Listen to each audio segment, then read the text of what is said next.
काम हुआ उसके ताल्लुक? देखिए, सबसे पहले तो मैं हमारे मजलिस के तमाम ज़िम्मेदारान, हमारे मजलिस को चाहने वाले जितने भी कार्यकर्ता आज सुबह से ही सड़कों के ऊपर निकल पड़े थे, उसके पीछे का मकसद ये था कि हम मराठवाड़ा के और औरंगाबाद के विकास के बारे में मुख्यमंत्री साहब का धन्यवाद अदा करना चाह रहे थे। वो इसलिए कि पिछले 30-35 सालों से लगातार शिवसेना भाजपा सत्ता में रही है औरंगाबाद में और मराठवाड़ा को अपना गढ़ कहते थे।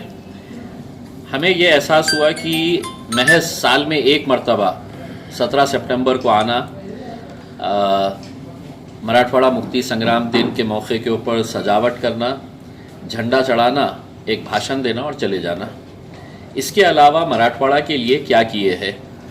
हम ये सवाल जब उठा रहे हैं तो इन्होंने, शिवसेना ने एक पुस्तक निकाली है सुपर संभाजीनगर नाम से, और उस पुस्तक के अंदर ये बताया है कि हमने कितना विकास किए हैं। उन्होंने ये बताया है कि हमने 14 कर्तृत्ववान महापौर इस शहर को दिए हैं करके। तो हमारा ये कहना है कि अगर उनके कर्तृत्ववान 14 महापौर औरंगाबाद को मिले हैं तो हम मुख्यमंत्री साहब का शुक्रिया इसलिए अदा करना चाहते हैं कि आज औरंगाबाद शहर के अंदर हर रोज़ पानी मिलता है।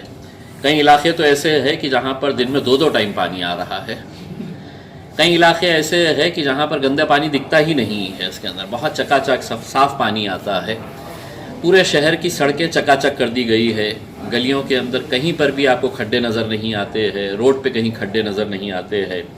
यहाँ पर शेतकरियों का जो प्रश्न है, यहाँ पर जो नौजवानों की बेरोज़गारी का मामला है, यहाँ पर जो एक स्पोर्ट्स यूनिवर्सिटी आई थी जिससे मराठवाड़ा के नौजवान लड़कों को बहुत फ़ायदा मिला होता, वो यूनिवर्सिटी पूना चली गई। हम उसका भी शुक्रिया अदा करना चाह रहे थे।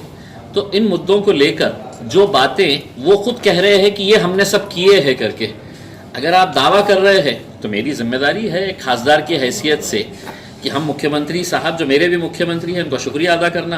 और उसके तहत हमने आज सुबह एयरपोर्ट से लेकर सिद्धार्थ गार्डन तक, जहाँ पर ये मुक्ति संग्राम का कार्यक्रम होना था, वहाँ पर हमने मुख्यमंत्री साहब के स्वागत के पोस्टर्स लेकर खड़े थे। कई जगह के ऊपर हमने फूलों से उनका स्वागत किया। लेकिन इसके बावजूद भी उन्हें और सबको ये मालूम था कि ये जो हम स्वागत कर रहे हैं ये एक तरीक़े का तंज है, वो खुद जानते हैं। इसीलिए उनके तरफ से कोई ऐसी प्रतिक्रिया नहीं आ रही है, क्योंकि ये भी जानते हैं कि हमने तो कुछ काम किए ही नहीं है। हम तो सिर्फ पुस्तक लेकर जिस तरह से पिछले 25-30 सालों से जनता को बेवकूफ़ बना रहे हैं, अब हम इस पुस्तक के ज़रिए है तो जनता के बीच में जाएंगे और जनता को बेवकूफ़ बनाएंगे। हमने ये मांग रखी है। मुझे खुशी इस बात की है कि अभी ज़िला परिषद के कार्यक्रम के अंदर मैंने मुख्यमंत्री साहब से बात किया कि साहब, जो स्पोर्ट्स यूनिवर्सिटी औरंगाबाद को मिली है वो मराठवाड़ा के हमारे युवकों के लिए कितनी फ़ायदेमंद हो सकती है, उसको आप पूना लेकर चले गए हैं। मुख्यमंत्री साहब ने मुझसे कहा कि आप बम्बई आइए, आप बम्बई में आके हम एक मीटिंग ऑर्गेनाइज़ करते हैं और इस मीटिंग के अंदर हम ये स्पोर्ट्स यूनिवर्सिटी दोबारा औरंगाबाद को कैसे मिल सकती है करके। सर, तो हम जाएंगे, बम्बई जाएंगे और मराठवाड़ा के युवकों की जो भावना है वो भावनाओं को हम मुख्यमंत्री साहब के पास तक पहुंचाएंगे कि जिसको आप गढ़ कहते थे, उस गढ़ के अंदर अगर कोई अच्छा काम हो रहा है तो उस काम को आप अमल करिएगा। इस बार तो हमने तंजिया तौर के ऊपर उनको फूलों से उनका स्वागत किया है। अगर स्पोर्ट्स यूनिवर्सिटी मिल जाती है तो हम उनके कदमों के अंदर पूरे फूल बिछा देंगे उसमें, अगर मराठवाड़ा को और वो यहाँ पर आएंगे और हकीकी तौर पे उनका स्वागत करेंगे। सर, मुख्यमंत्री ने तो कहा है कि हमने विकास बहुत करे, विरोध करने वालों को दिखाई नहीं दे रहा है। नहीं, अगर वो करे हैं तो मैं खुद चाह रहा हूँ कि उन्होंने बताए कि मराठवाड़ा के लिए क्या क्या किया गया है करके।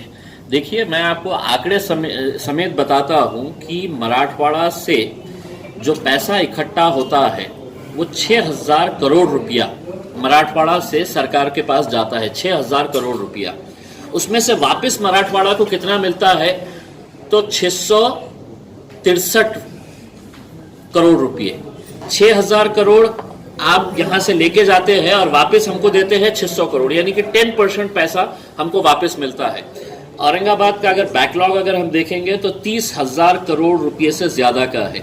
हम तो ये उम्मीद कर रहे थे कि झंडा चढ़ाने के बाद जो भाषण दे रहे हैं मुख्यमंत्री साहब ने कम से कम ये घोषणा कर दे कि हम ये अनुशेष भरने के लिए हम पहला पैकेज के तौर के ऊपर मराठवाड़ा को हम 5,000 करोड़ रुपए की घोषणा करते हैं। तो आपने क्या कहा, हम विकास कर रहे हैं। हम भी तो यही कहना चाह रहे हैं ना कि आप कौन से चश्मे से देख रहे हैं कि आपको पूरा विकास दिख रहा है, और हम कौन से चश्मे से देख रहे हैं कि हमको सड़कों के ऊपर खड्डे नजर आ रहे हैं, हमको कहीं पानी नजर नहीं आ रहा है, हमको पानी दिख रहा है तो वो भी गंदा पानी नजर आ रहा है। तो आपका विकास ये है और हमारा विकास ये है, तो आप जाइए जनता के बीच में, जनता आपको बताएंगी कि मतलब आपने किस तरह का विकास किए हैं।